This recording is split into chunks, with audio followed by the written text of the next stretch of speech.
Welcome to the Stone Table. This isn't a stage, it's a gathering place. Here, lifters of all kinds bring their stories. The heavy, the honest, and the hard-earned. Real voices, real weight. Shared like a good pour among friends. Recorded in Ontario, Canada, and open to lifters everywhere. Sláinte.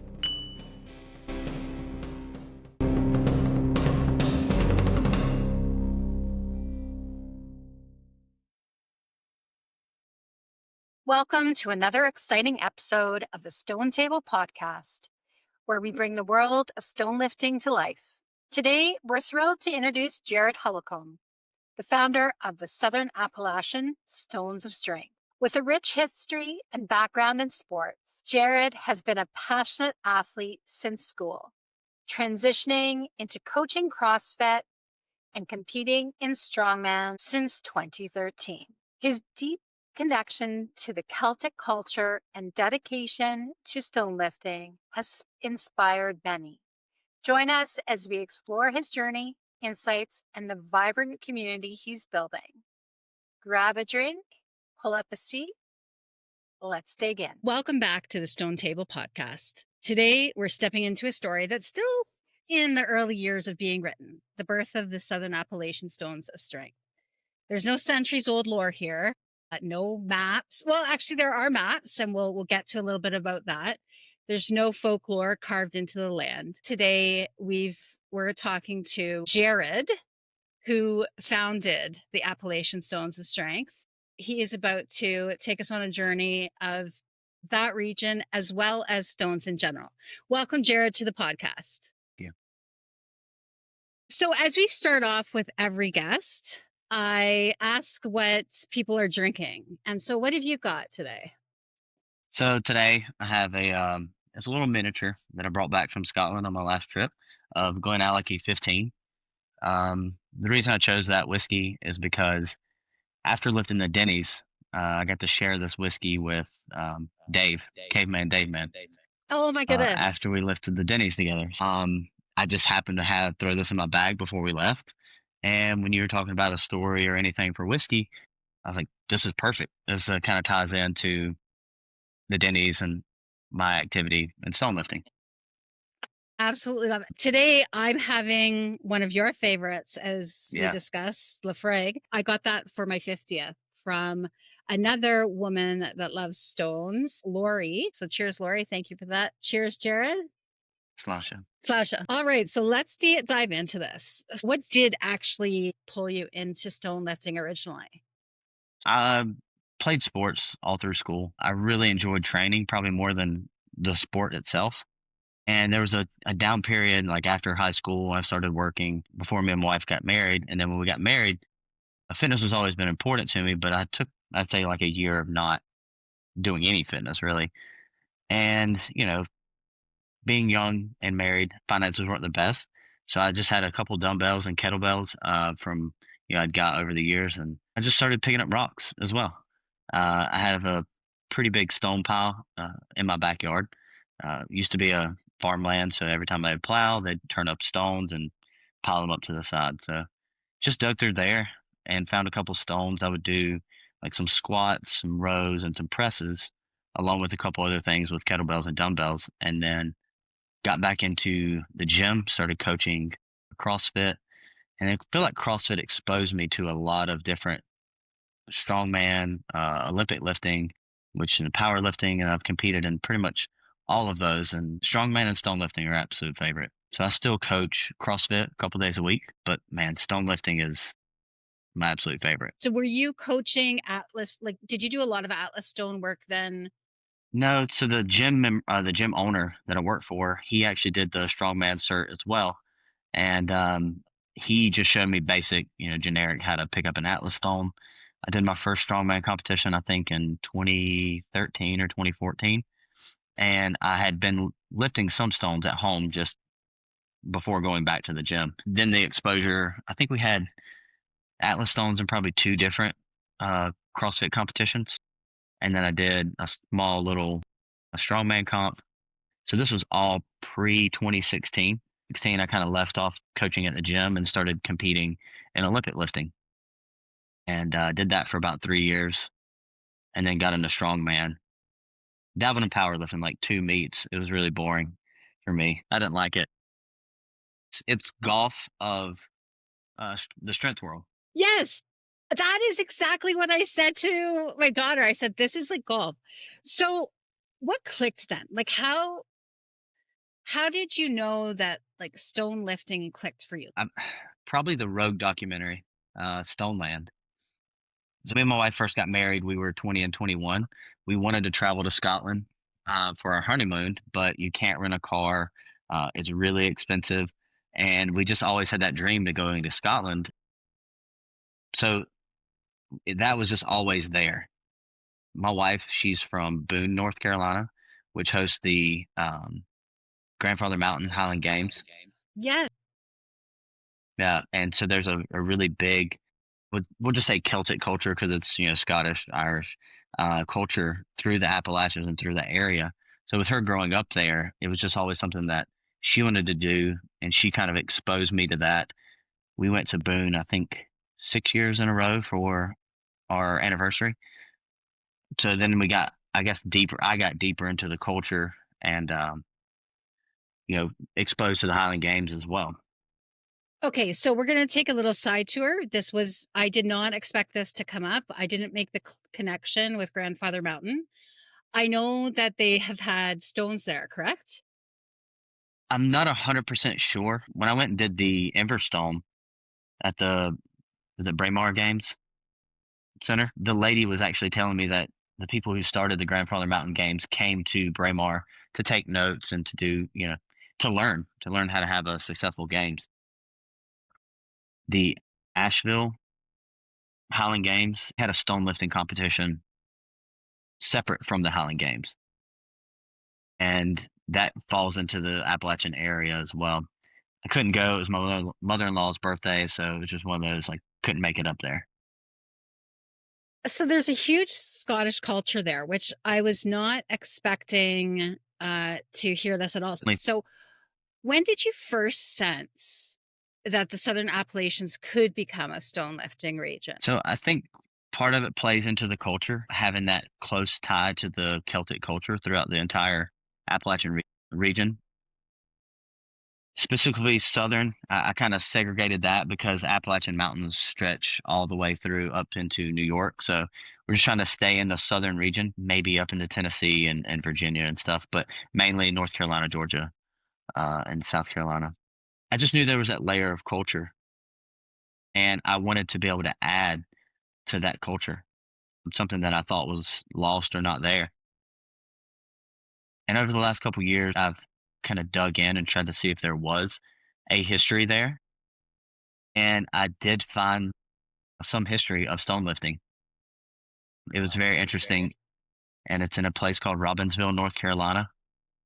In 1972, their centennial celebration, there was a stone lifting competition. And my first thing was, if there's a stone lifting competition in 1972, where did this idea come from? There's a community in that area as well called Lifting Rock Creek. And it's not really a community anymore, just kind of an area and a creek. So I reached out to Celebrating Appalachia YouTube page. She has a blog post. So she sent out my question of anybody that had any information on the coffin roads and any other kind of manhood testing stones. And there's just a lot of, no, I've never heard of that.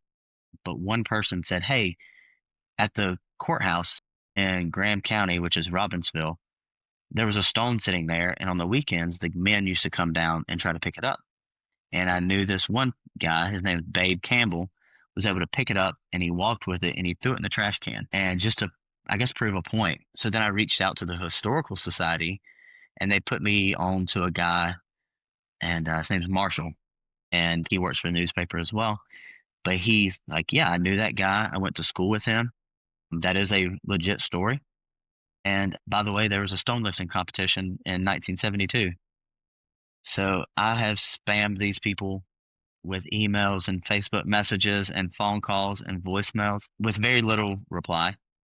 I think they think I'm crazy, but my goal is to not find the stone because a couple people said they haven't seen it since a couple years after the centennial celebration, but it's to create a stone that is a memorial to the guy who actually held the competition or to the guy who was mentioned in the story. So I think that's a really cool, like, there was stone lifting history here.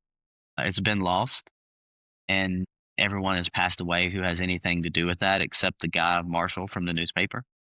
But I know it's there.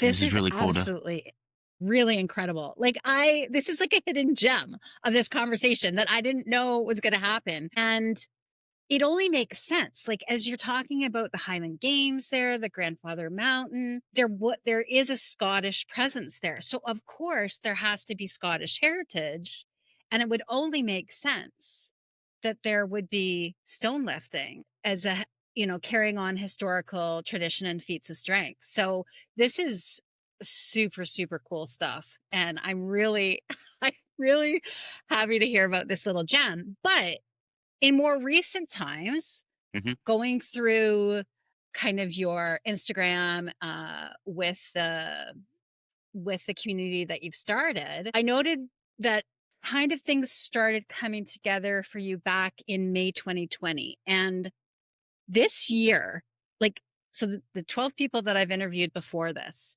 that seemed to be the magic year. And I think it was kind of a culmination of the Stoneland as well as COVID. And I'm not sure what else, but I'm sure as I hear more stories, more will come together. So, May 2020, take us back to that. And what particular stone was it that kind of started it all for you? So it goes back a little bit further than that. We actually planned a trip to Scotland for April 2020. When COVID happened, we're like, this is going to blow over. We'll keep our tickets and we'll go to Scotland. And then that was not the case. So we canceled our trip. We got our credits and everything for our airline, so we kept on that. But it was a 2 week trip, just me and my wife, and it just didn't turn out. I actually bought a set of Denny trainers from Killer Strength Scotland, the stainless steel like replica rings, which is super fortunate to get before he passed away. And they're amazing rings. Anyway, so I started training for that, and I was like, I'm going to do the Denny's. I was nowhere close. I was lying to myself. I think I maybe picked like 400, 460, and it was everything I had. And I didn't have near enough time to train for the actual trip. So after the trip was canceled, I still had these stones laying around the yard, and I was like, I'll just go and pick some up and get out. And I had time off from work because of COVID, where I would have 2 weeks off at a time. So I would just try to get outdoors as much as possible. And I just started lifting stones. And that one in particular stone that I posted about the other day, I probably sat up there for like 30, 45 minutes. In the video, you can see it's starting to get a little dark. And I finally stood with it. I say kind of like sandstone with some quartz in it. And it cut me to pieces. But the satisfaction of picking that heavy stone up, no clue how heavy it was. A couple years later, I finally weighed it, and it was like 290 pounds. And at the time, I think I weighed like 160. Oh my gosh. My best deadlift was maybe 415. I'm really proud of that lift because I had no background except a few Atlas stones that were like 150 pounds, and I just was like, I'm going to pick this thing up. So that one really kicked it off, and I just wanted to start training sandbags and stones and Atlas stones and everything. That's absolutely incredible. So I guess then that kind of started it for you all. And so when did the idea, you were going to Scotland, you're in an area of like huge Celtic history and Celtic tradition, and you're just randomly collecting stones. When did it become, hey, like I'm going to create a community? So that happened after I came back from my trip. We went to go on a trip in September 2022. After that trip, was like, I have to just start putting stones places and having people, come over and lift them. And my best friend, his name's Quentin. We call him Q. He said, "Yeah, whatever. Let's do it. Let's go hike." Our area, just my county alone, we have 150 waterfalls, Hmm. and I was just like, if I could just put a stone at every single one of those, that'd be really cool. So I had that desire to go and bring this culture to the area, or revive, or however you want to put it, to our area. And it just kind of dwindled. It went away with the me getting off social media. I was still training with stones and with Atlas stones, started competing pretty heavy in strongman. And so I was just honing myself for those 2 years, um, and then collecting more stones at the house. There's still like a huge pile in my backyard, that I can just keep digging them out of. Call it, what is it? The stone garden, the stone circle? I can't remember what you Yeah, said. we'll just call it a stone circle. We have like this big oak tree, and they're just all circled up around that tree.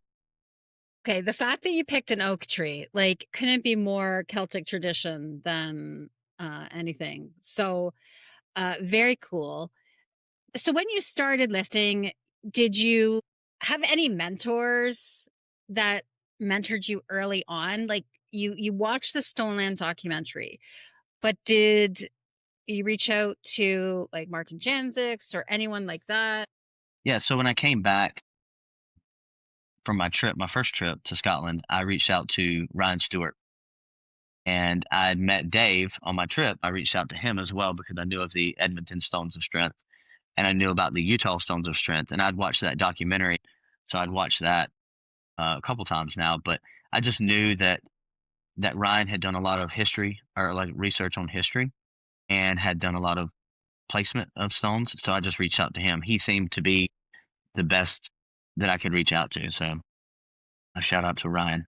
Yeah, that makes absolute sense. So what would you say that you picked up? I've met Dave. I have not met Ryan, but I've watched I've listened to him and watched him on the podcast with Stones of Strength. But what would you say that Ryan gave you in those early days with respect to either training or lifting or tips? Like, give us 3 or 4 things that he kind of helped you with that others might be able to take something away. So the biggest thing, I think Jamie recently has, I've picked up a lot from Jamie recently, but the biggest takeaway from either one of those is accessibility, um, and beautiful locations. So, like I said, our area, we have a ton of waterfalls, we have a lot of hikes.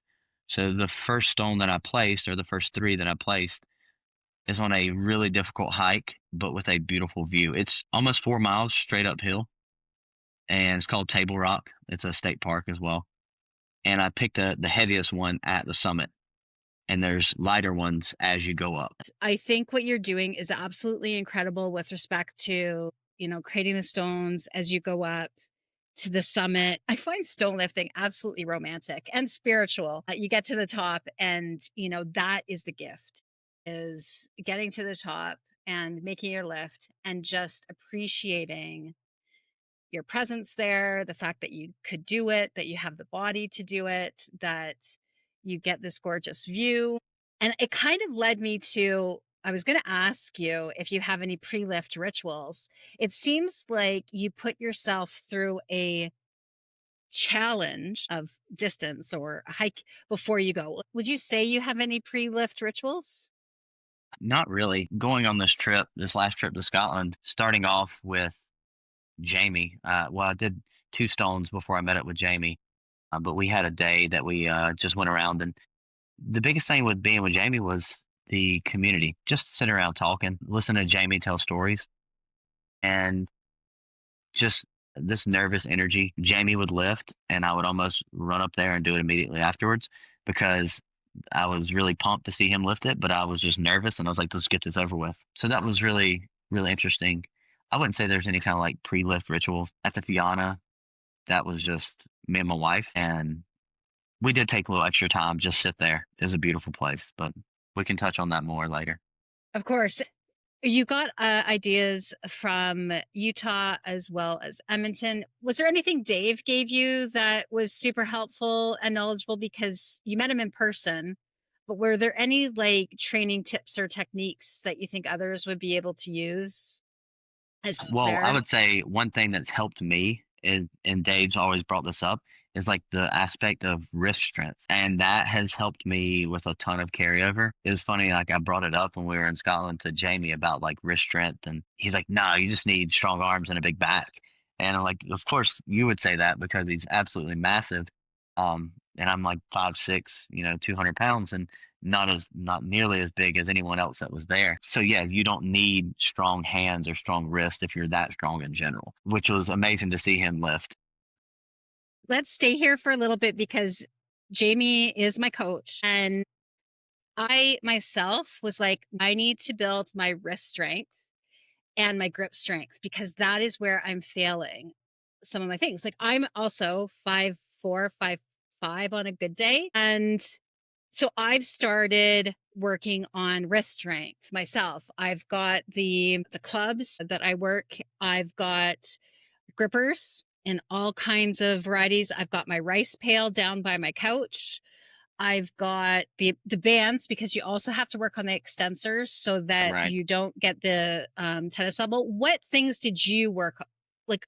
How did you work on developing your wrist strength?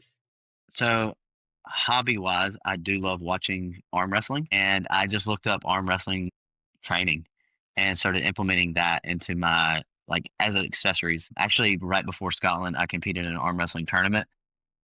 So I was prepping stones and arm wrestling at the same time. And the guy that I was practicing with was like, these stones make your arm wrestling so much better.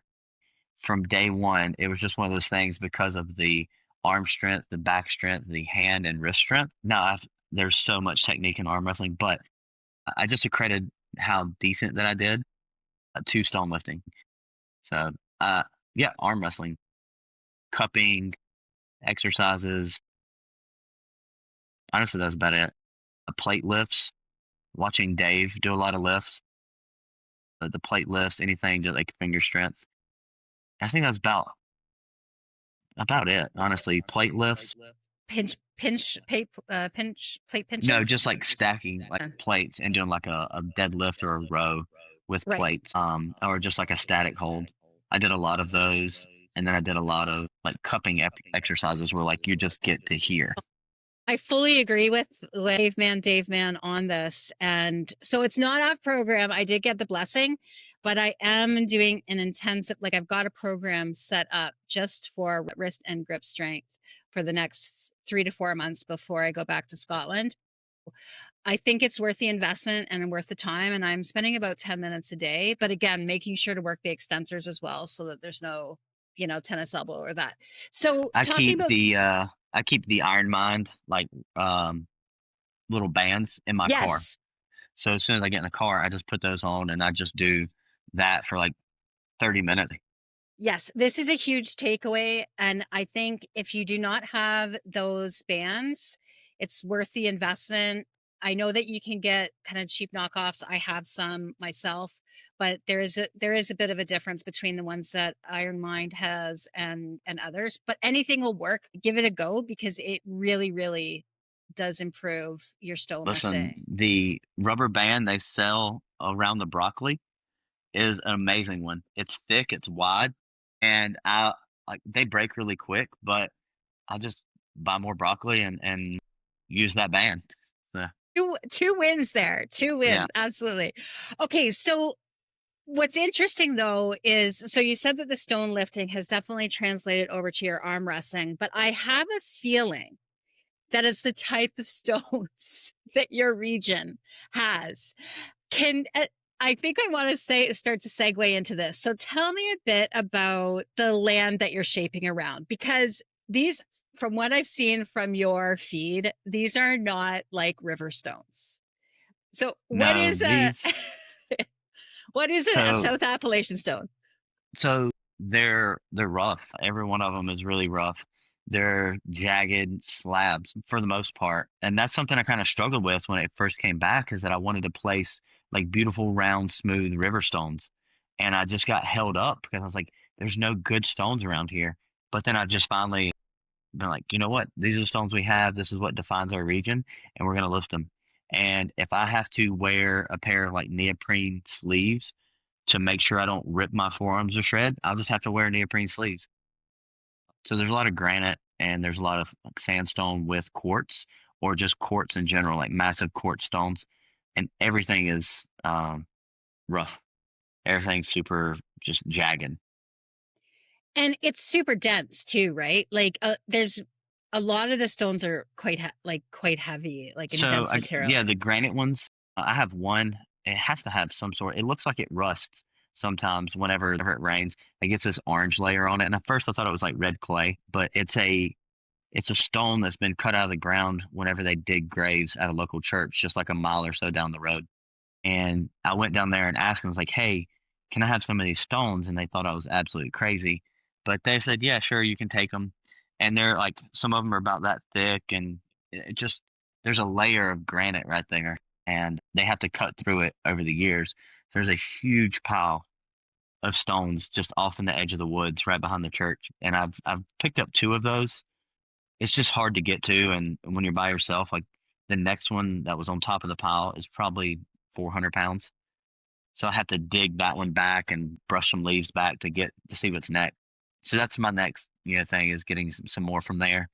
Um, which that song actually helped lift the Strathmore of Durness, just because of similar shapes and stuff. But we can touch on that later. Um, the stones, so the granite ones are very dense. The other ones that are kind of like sandstone with quartz are big but not dense. I have one that's like 290 pounds, and when I pick it up and stand at chest, it takes up my entire body. Like I can barely get my arms around it. Like in comparison, in Scotland, like a 290 stone, like I could wrap my entire hands around it. Um, so it's just they're just big, big, nasty, sharp, rough stones. I don't know if it's just me or the listeners will also feel the same way, but like I love this conversation speaking about the density of stones and the type of stones. And so given that you've found all of these various stones uh in various places, are there any stones that you feel are already kind of becoming like iconic, like strongholds in the area of your community in which you want to like kind of map out? Yeah, so there's most of all the stones right now are at my house, and I'm working with some guys who are, I would say, like hobbyist historians to try to connect stories, kind of like what Jamie is doing as well over in Scotland with placing stones. You have stories that are you place stones and kind of create like a memorial and kind of keep that history going with that story. So I have a guy who's really, really great with some local history. We have an outpost, like pre-Revolutionary War outpost, and it had Scottish and Irish soldiers there. So I would love to be able to put something there and to be able to like add that layer of culture to that story. So that's the goal right now. There's nothing really standing out except I do have one stone that's everyone's favorite to lift. I think you actually mentioned it, but it's not even from here. It's from Michigan. It's from a farm in Michigan. Is the life of a stone lifter. Like I was down and near Buffalo, grabbed a stone while I was down there. I was in Scotland, brought stones back. But So a local coffee shop, their family owns like a big commercial type farm, and when they plow, they just plow up these stones. And the guy sent me a video last time he was there visiting family, and every stone is perfect. He's like, "Which one do you want?" I was like, "Just pick one." So he actually got two stones. Didn't realize they're almost the exact same weight, super round, smooth, very slick stones. And they brought them back from Michigan and gave them to me. This coffee shop also has a picture of me framed lifting the Denny's. They surprised me with that for my birthday a couple years ago. So, or yeah, about a year or so ago. and this is why I love the stories around stones is because it creates community, it creates connection, it creates belonging, and it's just one of the most fundamental needs that people can have. I but you got me thinking about something and the stones that you have in your stone circle and the stones that I have here sitting around me in my garage is that I think what's really important, if people can have those different shapes and types of stones, various surfaces, the rough ones, the dense ones. What are your thoughts on that? So I do think it's useful to have different variety. Um, for sure, the ones here, I can just go dig one up anytime in the backyard. There's still a huge pile, but I'm always looking for that like perfect river stone. Whether it be at a landscaping place, like I have a stone I bought from a landscaping place for like $10 because he's like, "Oh, you can pick that up and put it in your car. I don't have to load it with a tractor." I was like, "No, I just need a different size, shape stone for other people to lift." And I got to tell them about it, and he was like, "Well, cool, that's awesome." And I've done it. I've done that probably 2 or 3 times, different shapes and weights, because I wanted something smoother. And this was before that the guy from Michigan came and brought me the smooth, like they're almost river stones. And that I think is critically important if you are planning to go to Scotland. I don't have experience in Ireland, but some of those Scottish stones are very smooth, and you might be able to lift 240, which I can in a stone that I have here in my garage. But when I go to Bearvan, like it's not computable. Like I struggle with that one. So for those that are listening, it is important if you are planning to go to Scotland and do those things is to have these various different surfaces to work with. I mean, Jamie laughs at me when I say that I actually go out to garden centers and buy stones, and because they're just so like so plentiful. Or even if you go down into New Hampshire, New Hampshire has like you go as you step and there's gorgeous river stones, right? Like it's absolutely beautiful. But well, I won't talk about how I get some of the other ones, but like farmers definitely give me some of theirs because they have them built up. Any other places that you can think of for people that are looking to expand their collection? Um, my Facebook Marketplace is absolutely ridiculous. Free stones, like off of Facebook Marketplace, is what I search. And so every time I pull up Marketplace, it's either like a rusty piece of farm equipment that I can maybe try to turn into an implement, or it's stones. And I mean, people really like those larger ones that like I'm looking for, like a large river stone, like 300 pound. They want like $500 for it. Um, it's absolutely ridiculous. But I did run across like someone had a decent amount of stones as like a flower bed, and it was just like free, come get them. So it's about 2 hour drive. I reached out to a buddy of mine who lives in that area, see if he can go pick them up, and we could just put them places or whatever. He can have them at his house. That's awesome. Totally forgot about Facebook Marketplace.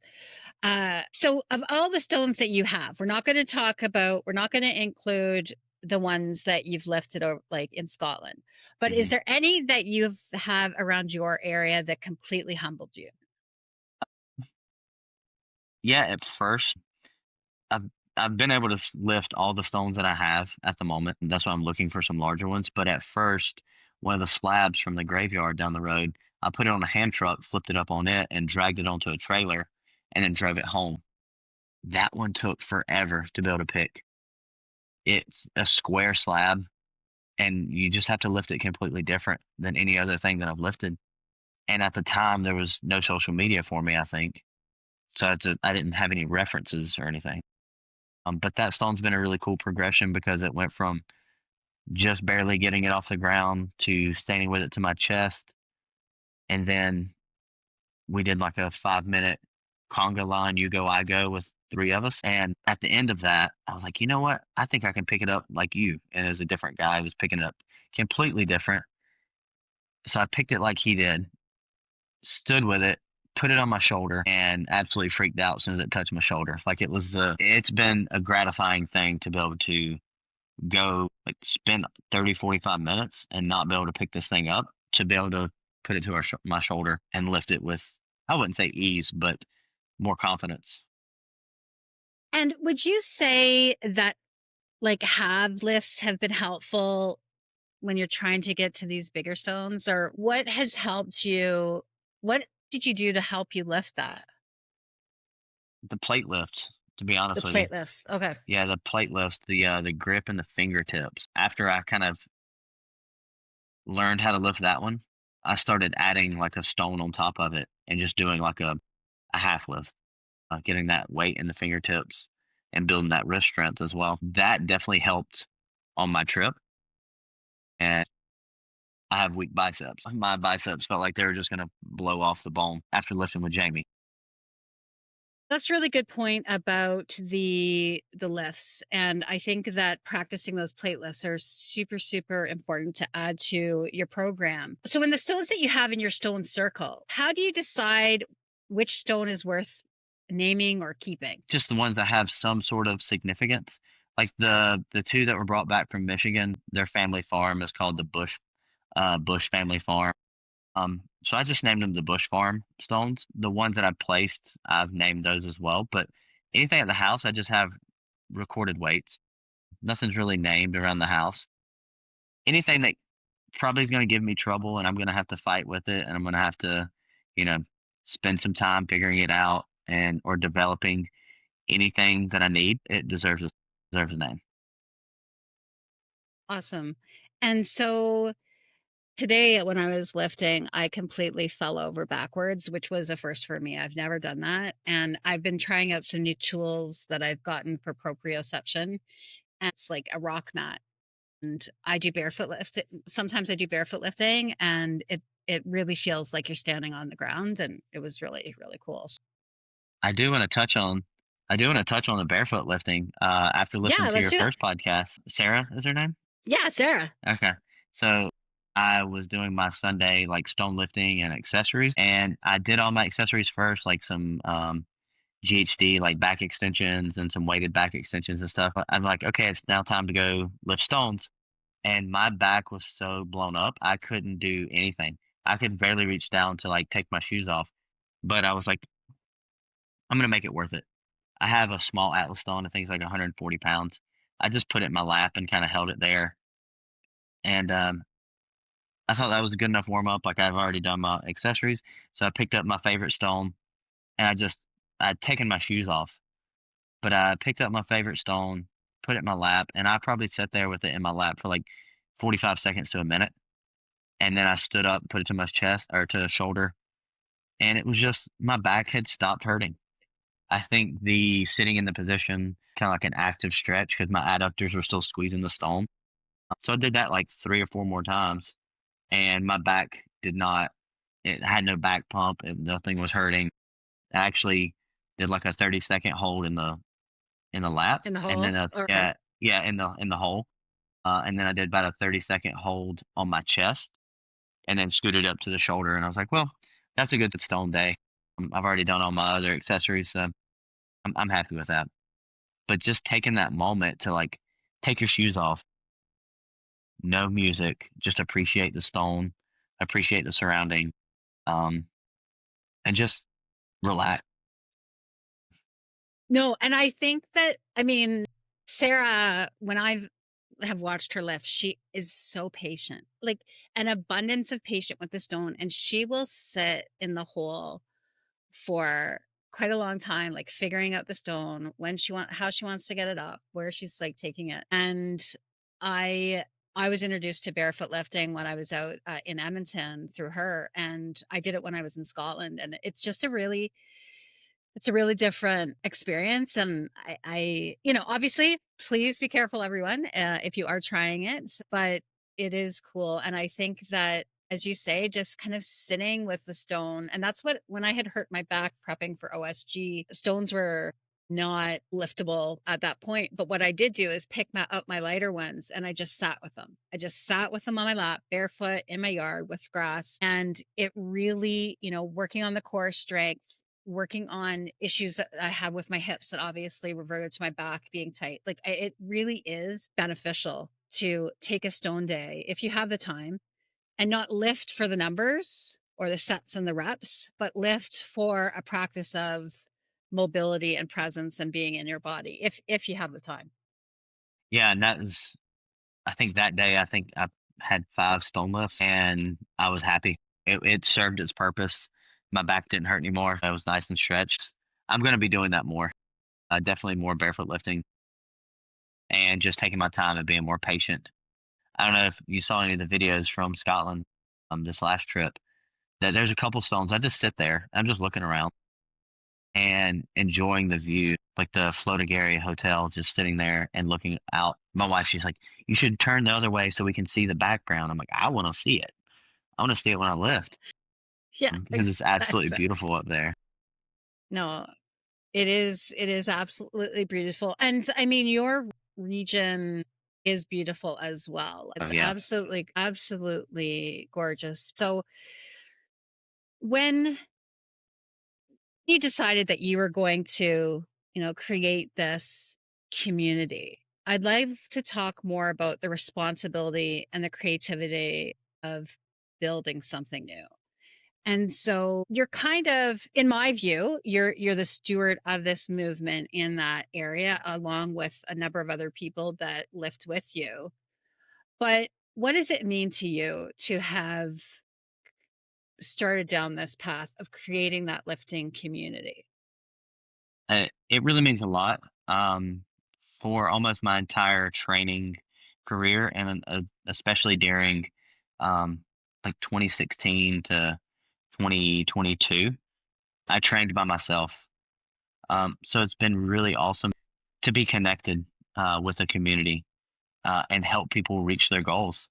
Um, Recently, there was a couple who were going to be traveling to Iceland, and the wife, she's like, "I want to be able to pick up half stroker stone at Driftvik." And so I put her on a stone that's like a good bit lighter than the half stroker, but it's the most awkward. There's no center of gravity. It's the weirdest stone I could absolutely find. And she trained on it. She would come down and train on it, and she was able to reach her goals. And I think that's one of the things that's been important to me is helping people reach their goals. That's one reason I still train or coach at the CrossFit gym. Um, Whether it's an 80-year-old or a 50-year-old or a 20-year-old, I'm there to help people reach their goals. And there is a level of empowerment about lifting stones for sure. It's just raw and real, and you feel connected for sure whenever you lift stones.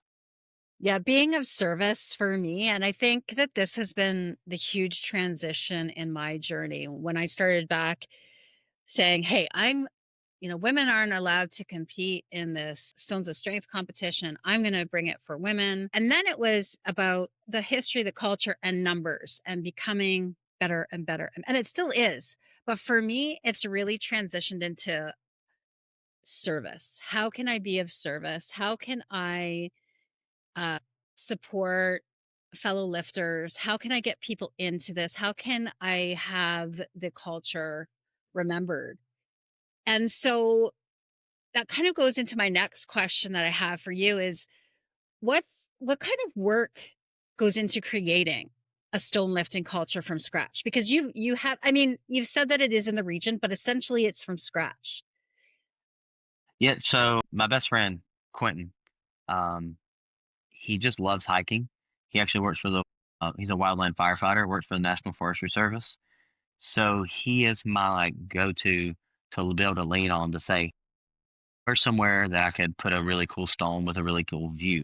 I think I have it a little easy because I could pick and hike and just go find a stone on the hike and drop a pin and weigh it and take some pictures and there it is. Or there's plenty of areas like I was talking about with the outpost. It's called Oconee Station. What I want to do with that is actually make it official through the county. So it has a small plaque and a story that goes with that to honor the Scottish and Irish soldiers that fought in the Revolution. That one I've been working on kind of on the side a little bit, but it's just reaching out to people in the community and taking a chance. And you're going to sound weird, you know, you're going to say, "Hey, I want to put a stone here." Like the next county over, there's Pendleton in Anderson County, and they're twinned with Stornoway in Scotland. And they have a very successful twinning where they have an exchange program. They actually, when I booked a ferry, one of the ladies there that I was on the phone with had been to Pendleton. So what I want to do, they do a Scottish like heritage festival every year, And I would love to be able to take and put a stone, let's say a male and a female stone, or like a series of three that highlights the culture that they already have because of the connection through their twinning. Yeah. So I feel like I have it a little easy now that I've been back from my trip. I am more motivated, and now that I'm back on social media, things are a little bit easier to build that culture. But yeah, just taking the step and being that weird one to send an email or leave a voicemail, and they might come up empty handed, but right now I just keep pushing and keep trying and keep sending emails, keep making phone calls and leaving voicemails, and I have something on the books that I just was planning on doing today, but me and my wife both had like some food poisoning last night. So I was not picking stones and going and picking up a whiskey barrel. So my local coffee shop, the guy who's supported me, giving me stones, posted a picture of me in their coffee shop lifting the Denny's. They've agreed to have a whiskey barrel there, kind of like set up like the Ember stone. And I'm going to take their stone that they brought me and give it back to them and put it there at the coffee shop, along with another one that's a little bit lighter, and they're gonna like a free coffee. That is absolutely incredible. So that's the architecture of it. But how about like stone lifters in general? How are you kind of reaching out? Do you go through your connections of like CrossFit and strongman and powerlifting, or who are you finding that you're drawing in to try out stone lifting? Yeah, I think the big part for me right now is the strongman community, just in my local area. Like I'm part of a barbell club that's about an hour from me, and that's when the most interest has been is through that barbell club. The guy that runs it, his name's Jake Henderson. He loves the Scottish culture. He's actually was the second person to lift my ring stones that I've made. He's the second person. He walked with them as well. So he just encourages people to come out and try them out, and helps me with that as well. But the strongman community really is like the what I tap into. Other than that, I'm just having to create stone lifters through the CrossFit gym. Of a lot of interest since we've been back from the trip. I just think it's the holiday season. It's colder, and which we have to be careful because when our summers are like 100 degrees with a crazy humidity. So we have our season that's like fall, spring. I'll still live through the winter because we don't get snow like y'all up in Canada. So like we can have a day that's like 60 degrees in January. I'm gonna go outside and I'm gonna lift stones on that day. Yeah, I think just converting people from the CrossFit community. There's a lot of interest right now in that, and just because I've been coaching and they saw the all the videos of me documenting my trip and stuff as well. But yeah, the strongman community is where I'm tapping into right now. Yeah, and I mean, some of the big competitions, you're seeing a transition from the Atlas stones to, I mean, as you saw for OSG this year, their final stone lifting event was natural stones created by sticks and stones. So very cool stuff. Um, so what would you say then your principles or ethics that would kind of that guide you in this work? Obviously, service is one. We talked about that. So this was borrowed from my buddy Jake that I mentioned, and because of my faith, I really lean into this. Because I have the ability, I have the obligation. Because I have the ability to lift stones, I have the obligation to share that with others. And because I have the ability to travel, I have the obligation to share that with others. So that's kind of a little thing that I live by is because I have the ability, I have the obligation to share. And that's honestly probably the biggest thing. Do you have Scottish in your background or? I do not. Everything that I've looked through ancestry and doing family trees and everything is Southern England, the Devon area. And my wife, her family is their last names. Her main name is Oglesby, and that's a pretty like heavy, I guess, thick when it comes to Scottish culture. We've done a lot of research on that as well, so that's kind of our Scottish tie to be able to have that, and I've just leaned into it. It went from her family heritage and culture, also being from Boone and being part of that culture as well.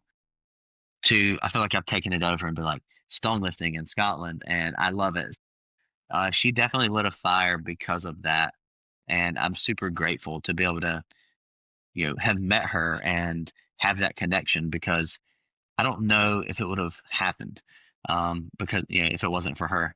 And then also I want to shout out to her because she, not being on any social media, she set up the whole stone lifting tour with Jamie. So she's been super supportive in all my strength endeavors and everything that I've done. Our partners definitely should get a lot of kudos and credit. Speaking about traditions and history and getting into that, let's dive into what we've been waiting for this whole time. Let's go talk about the historics. Let's go to Scotland. What first brought you to Scotland to lift the historic stones? And just the overall like wanting to travel there because of my wife and her family. So after COVID, we had a trip planned. I'm like, COVID's going to blow over. It's going to be okay. And we'll go on our trip. That didn't happen. So we rescheduled a trip and was able to go in 2022. And I kind of reached out and figured out you have to schedule the Denny's. So I submitted my video. I already had my ring and I'd had a couple Denny-ish lifts in competition for strongman. So it kind of started boosting my training for that as well. I submitted my lift, did 300 kilos, and sent that in on the rings. And I was just ecstatic. I was actually able to sign up in late April to be able to go in October, which that's not going to happen now. Well, you can't do that now. No. If you want to go, or sorry, for September, but if you want to go in October, you got to sign up in December or something. Mm-hmm. Yes, Stoneland was the big thing. Watching The Strongest Man in History with Brian Shaw and Eddie Hall, Robert Urbos, and those guys, seeing them walk the Denny's and do all that, that was really cool and interesting. So yeah, I just had set my mind on lifting the Denny's and no other historical stones. I don't know if I'd really dipped my toe into that just yet. And for me, at the level of strength that I was at, I didn't think it was possible that I could go there and lift certain historical stones.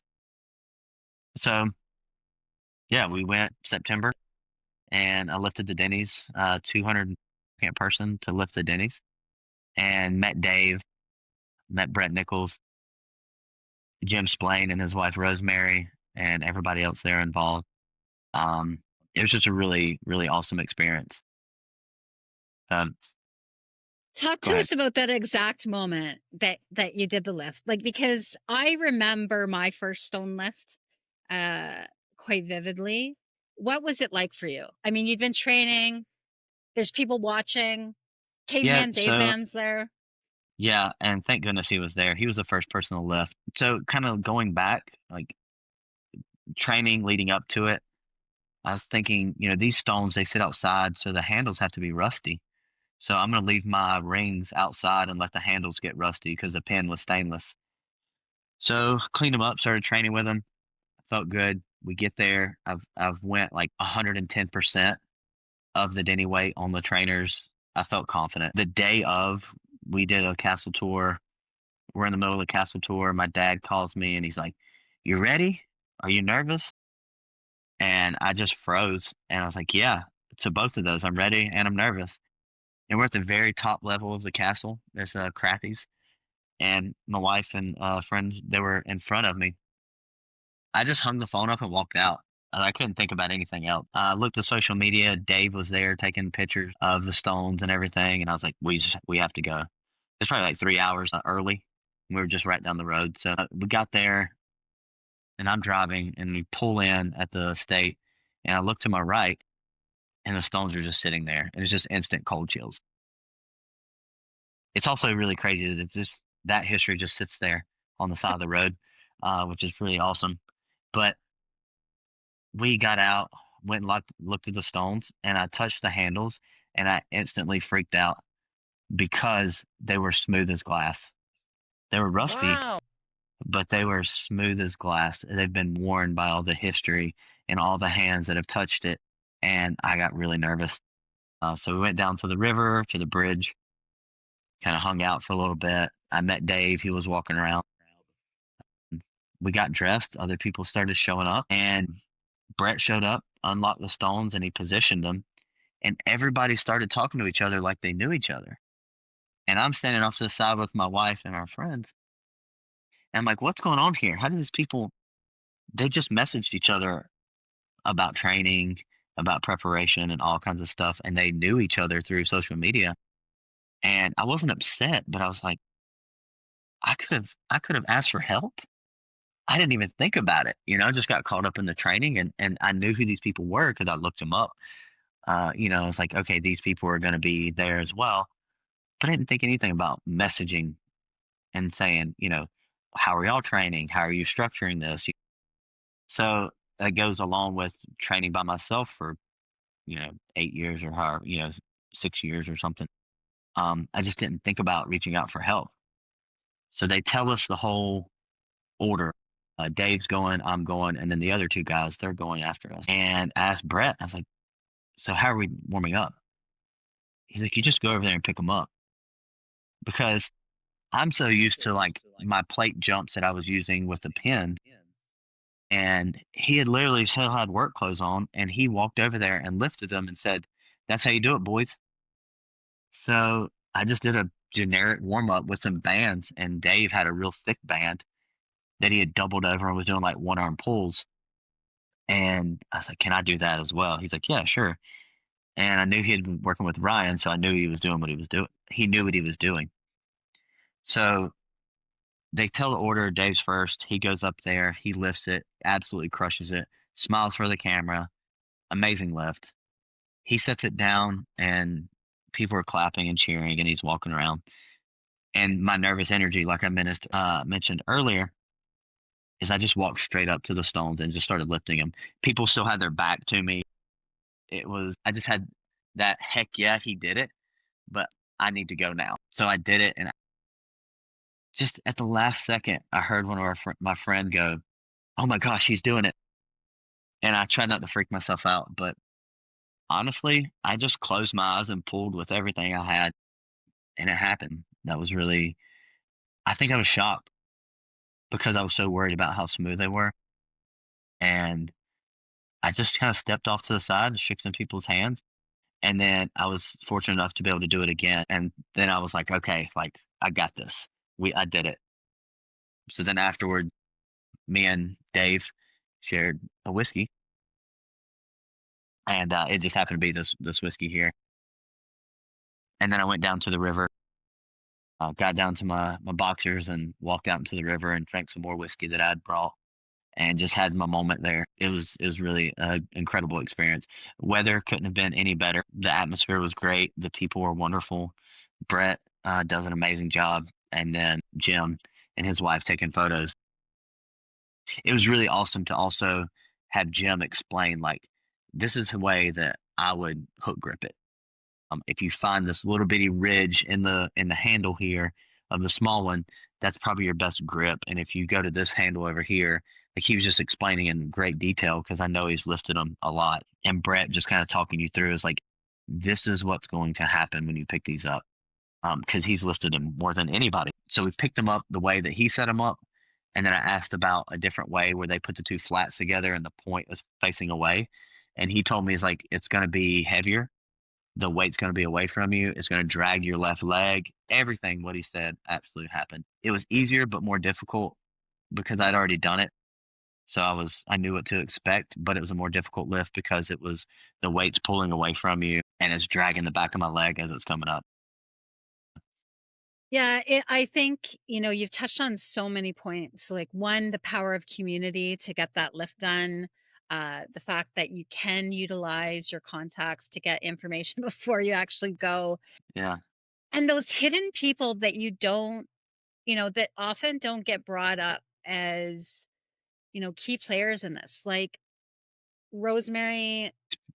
Yeah. Rosemary takes pictures of every single one. And like, I started following her on Facebook, and because she posts all the stuff. And so it's just really, like you said, the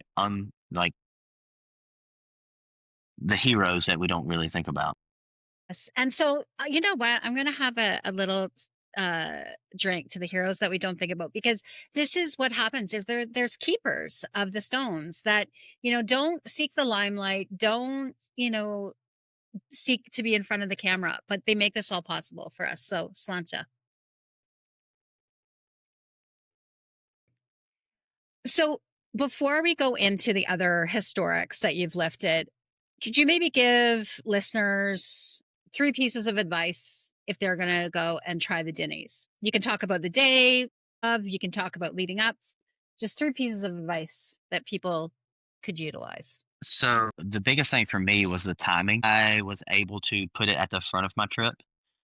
I essentially scheduled my trip around the Denny's. So if you are fortunate enough to be able to pick that time and you get your slot, I would build the trip around the Denny's. So for me, when it comes to training and like my peak and deload, I was able to hit my heavy lifts about 2 days or 3 days before I left on my trip. And then I had 5 days in Scotland, I think, before I went and did my lift. So I think the biggest thing for me was the timing. There was a guy there who had been there and he was lifting him at the end of his trip. So it was just one of those things. I think timing wasn't the best for him. He was already tired of traveling, the driving or whatever. I had acclimated just enough and I'd rested just enough and had that time from my last heavy training session to be able to recover from the training and recover from the travel. I think that was the biggest thing that set me up for success. Yeah, that's great. So now let's dive into the other historics, because there's one that I want to talk about in particular because I watched it this morning, and it's your Fianna lift.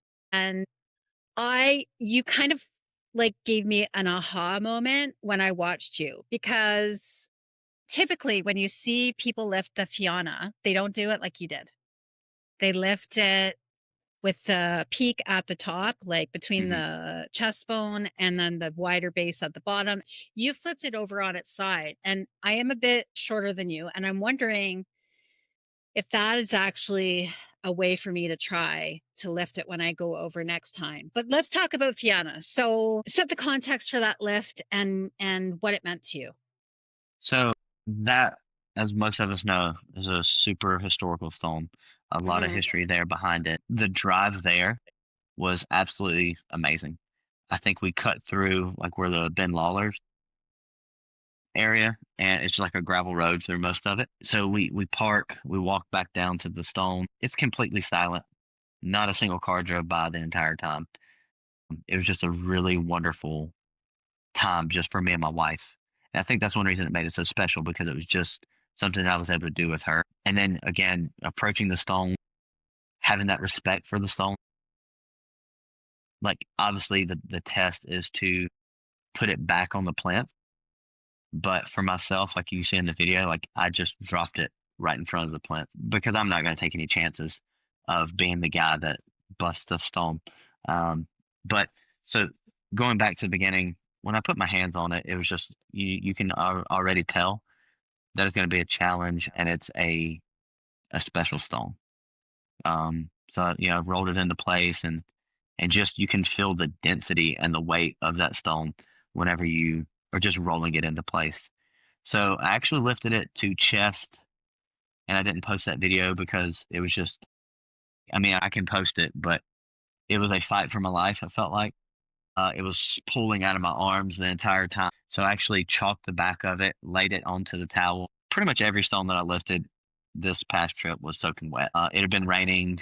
It had a storm come through. Everything I touched was just wet.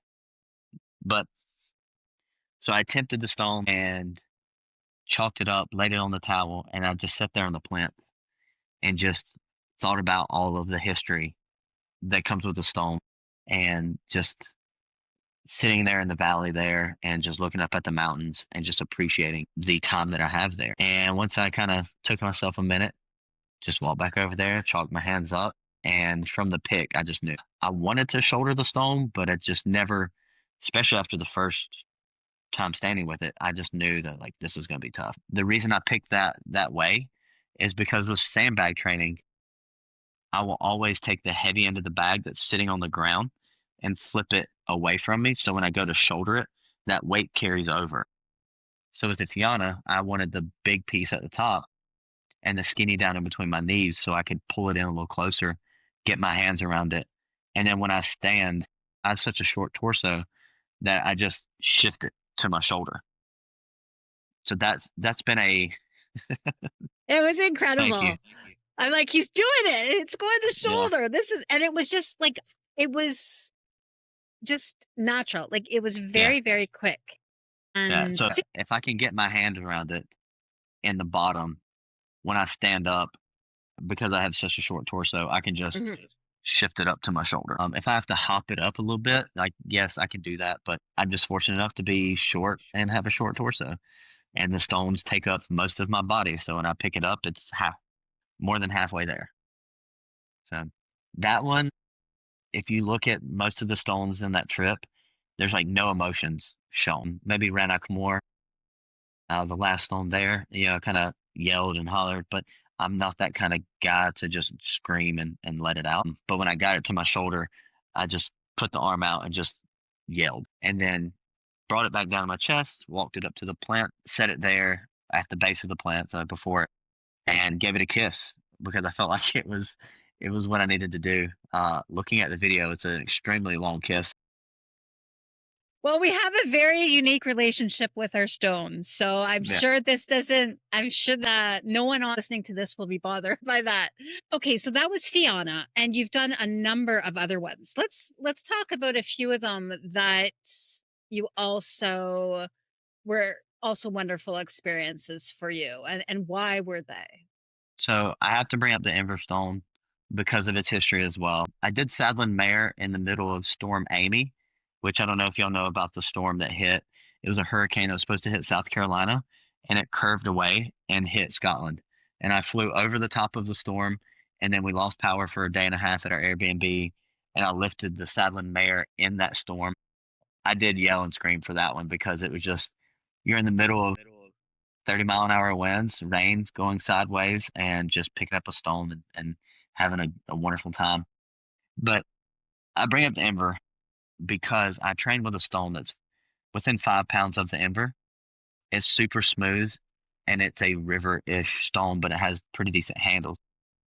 With that stone in training, I've done a 5-minute AMRAP of like 13 reps. So I felt really prepared for the Ember stone. And we went into the Braemar Center there and had a scone and a coffee. And the lady who's keeps the book and the manager there, she's like, yeah, you can look through the book, see the names, which was amazing to see all the names that are written there, knowing that there's probably a drop of tea from Jane. I think her name was Jane. That was the keeper of the stone. Anyways, so it was just really cool to see that history.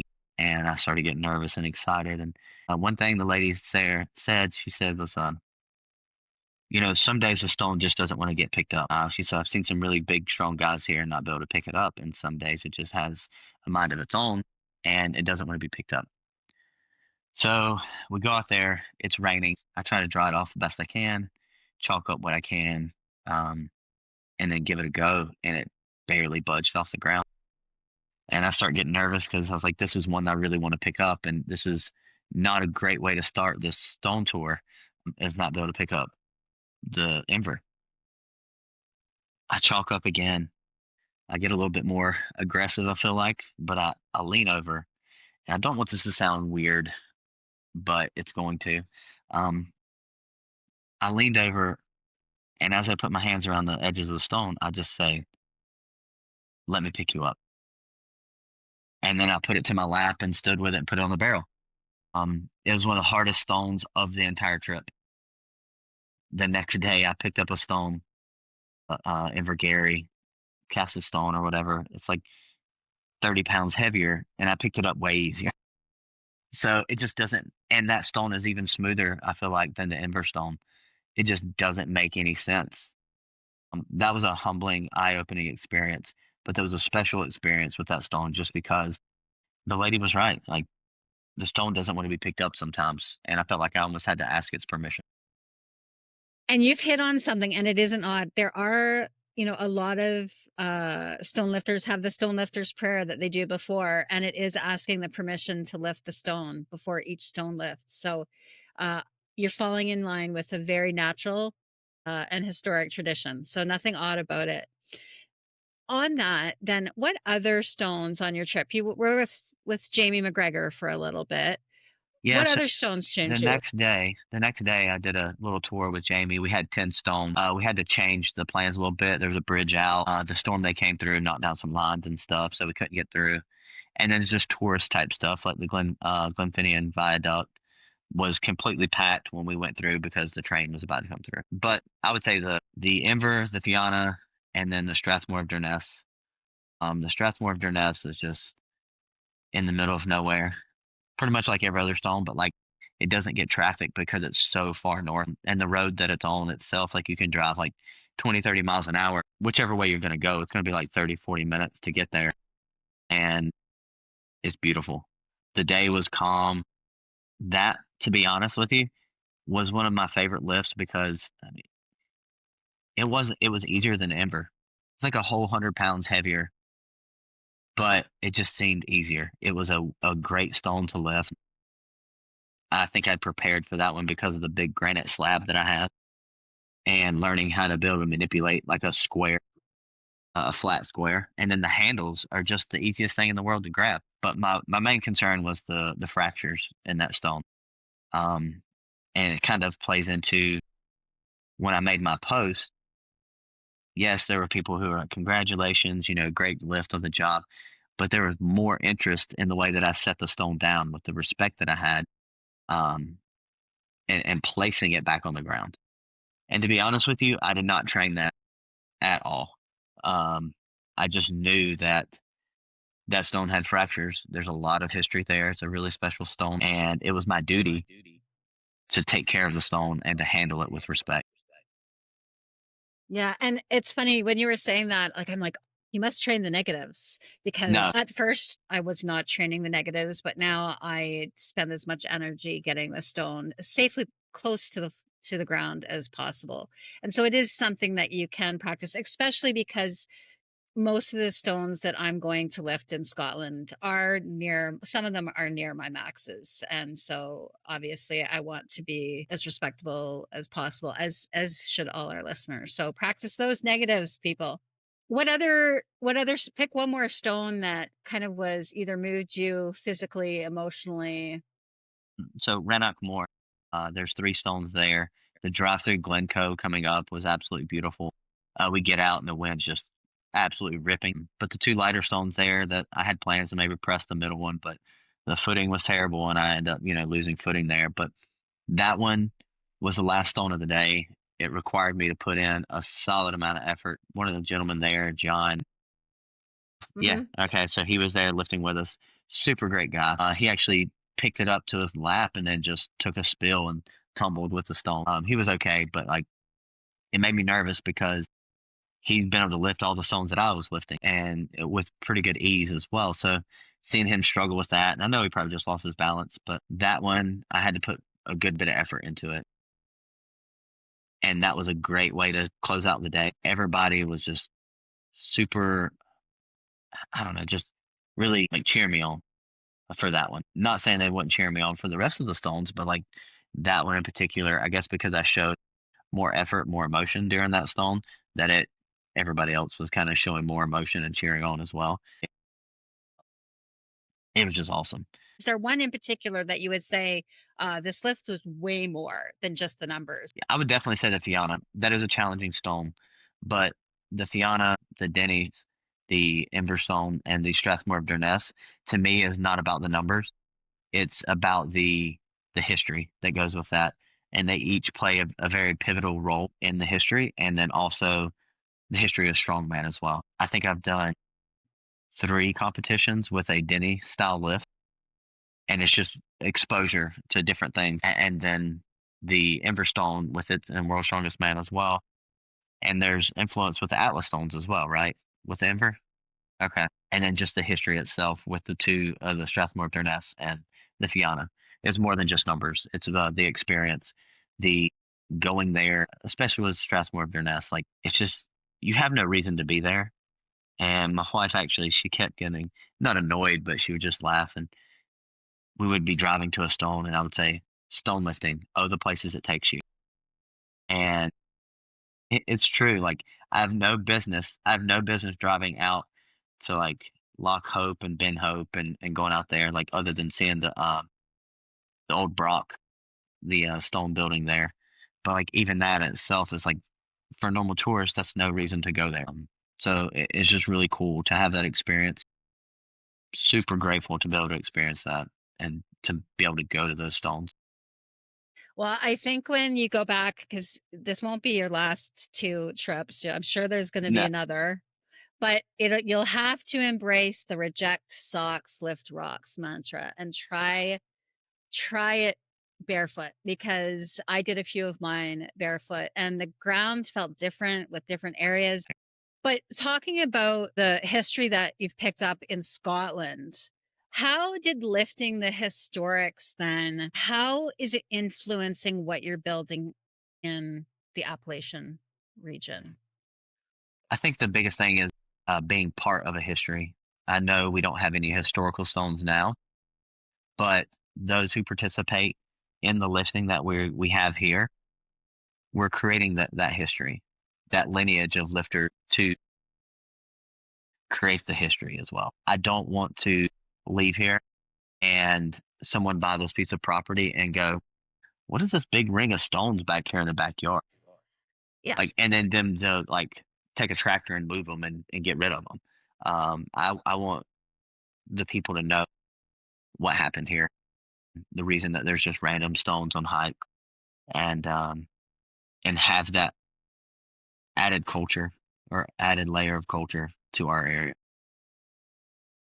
Where do you see Southern Appalachian stone lifting in 5 years? Like, are you thinking maps, events? Like, what do you have in mind? Yeah, so events have been in my mind for a while. And I have a pretty large piece of property, and there's some definitely some good flat areas that we could host an event. I just love community. Like a perfect event for me would be like a potluck out of my shop down here, and we do. I would call them like a farm game. There would be some stone lifting, but there'd be other like farm like activities, Hay maybe bale like a nat. tossed or something like that? Yeah, yeah, and that's where all this stuff come from was like mostly activities around the farm or proving yourself as a man. So um, just tasks similar to that. But the big thing is the community having people come in and just enjoy the time. Like I said, like a potluck, um, and just enjoy life and enjoy picking up stones and competing together. What role do you hope to play in this that expands beyond you? So I definitely do want to take part in the beginning. Like if it is a competition, yes, I want to be a part of it. Like I want to be in the competition. But the development is to step away and not focus on myself as much and let people find their own kind of stone lifting journey. Like I've mentioned before, my friend Jake, he is really great about being selfless and hosting competitions and putting on great events for great causes. We do one for like a local children's hospital that we just did, and we had like a Hummer tire deadlift and then a push pull powerlifting meet. So he gives me kind of like as an example to some stuff that I would like to do. I mean, I would be willing to put myself on the line and say, "Can I get a sponsor of $1 per lift and set a 10-minute timer and see how many lifts I could do with a certain stone?" And try to fundraise for a local cause. I think I get that from like Ryan, watching him do all the bunch of different timed lifts and stuff. But Yeah. yeah, No, it's and I think that bringing everyone to the table, which is kind of like the foundation of why I wanted this podcast, is that everybody, that communal, the sitting down, breaking bread, um, and sharing stories and having various people around the table. And so as you bring new people around that table, around the lifting, what should newcomers remember as so they start? for stone lifting, I guess for advice that I would give would be patient, enjoy the moment, and just don't quit. You can take that and say, all right, in that individual lift, Just be patient, get the stone to your lap, sit there for a minute, figure it out, look around at your surroundings and take in what's around you, the view, the people, and then just appreciate what you have. And then don't quit. Just stand with everything you have, wrap around, give it everything you got, and you'll be really happy with the outcome. And I think that's also advice for life in general, with training in general. Be patient. It takes time. Enjoy the process. Enjoy each little training session, whether it's good or bad, and don't quit. Because at the end of 15 years, you can do some really cool stuff. And that's kind of where I'm at right now. Is I'm in this season of reaping where I've worked really hard for a long time and I never quit. Maybe training didn't look the best at certain times, but I showed up, enjoyed the process, was patient. And speaking about the process, and the fact that it does take time to build up this culture. Although it would seem like over this last 5 years, stone lifting has absolutely exploded. And maybe we're looking at it through our narrow worlds because that's what's in our feeds. But it is getting attention in the news. It is getting attention in the media. And I think we're at an interesting juncture as a community with that. And I wondered what your thoughts are on what do you hope people say about this tradition decades from now? I really do. I think that I would want people to, again, just have that extra layer of connection. Like right now, I think in society, we have, I think as a millennial, we recognize what we had as when we had our grandparents, and the life that we lived was way simpler than it is now. And a lot of people are searching for that. And I feel like adding the stone lifting to that, because it's simple. You have so many people that care about the likes and the views and the looks of going to the gym and having just certain ideas about what fitness should look like. And I just would love for people to say, it's as simple as going out here and picking up a stone and enjoying the simplicities of life. Again, like I said, I think our culture in general as millennials, that we're trying to make this shift where we want what we used to have in our grandparents' life. And I just hope stone lifting can be a part of that. No, that is for sure. So I'm not quite a millennial, but I do hope that it is a practice. Yeah, absolutely. So we have talked about so many things.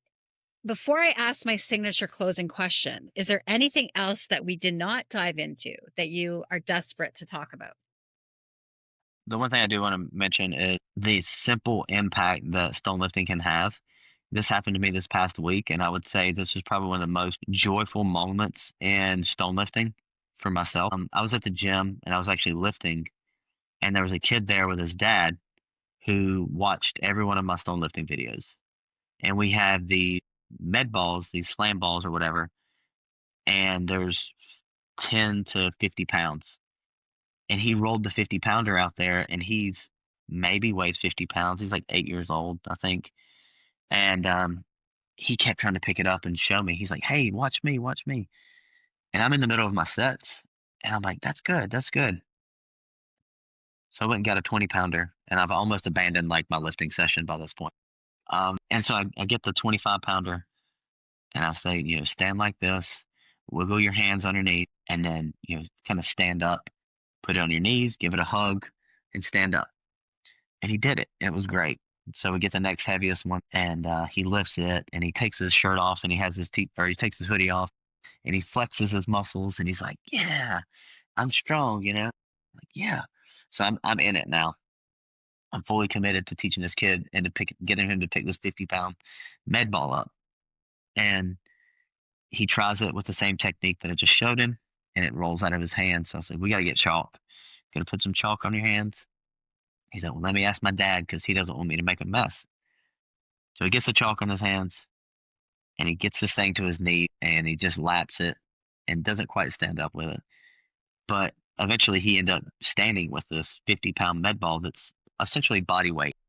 And it was absolutely amazing. It was a joy.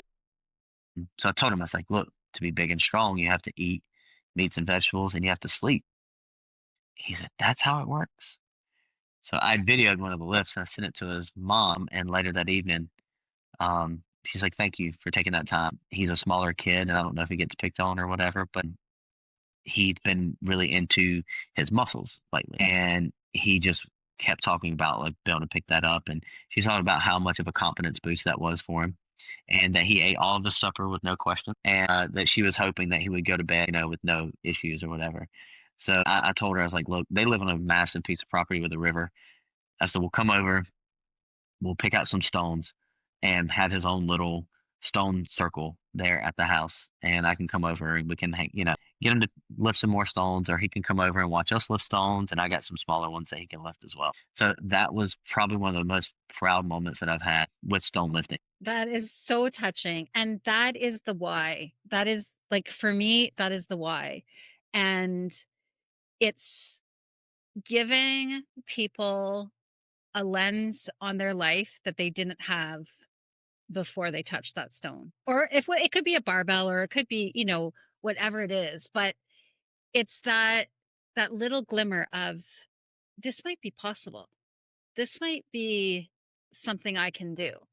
And you literally can change the trajectory of somebody's life. And that is service. That's when it becomes bigger than the numbers. It becomes bigger than the posts, and it becomes bigger than the likes. And that is where I've been leaning into and finding my joy. Yeah, yeah, that I didn't realize that I would have that much joy from a kid picking up a 50-pound med ball, because I don't know if he maybe didn't believe in himself, but I believed in him, and that it was just really a cool experience to be able to share what I love with someone who's watched me lift stone on Instagram or Facebook or whatever, and him looking for like, "Hey, watch me, I can do it too," kind of thing.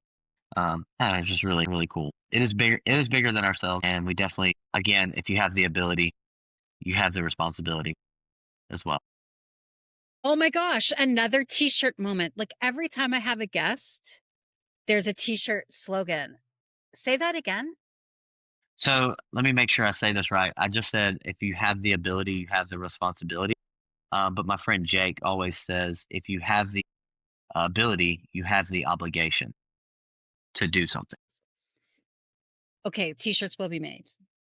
They'll be ready after Christmas. So as we wrap up here, I ask the same question of all our guests as we walk away from the episode. 3 pieces of advice for anyone who's listening and who wants to lift their first stone or start their own tradition. What would you recommend? Words of encouragement, advice, what have you? Okay, so my just be different.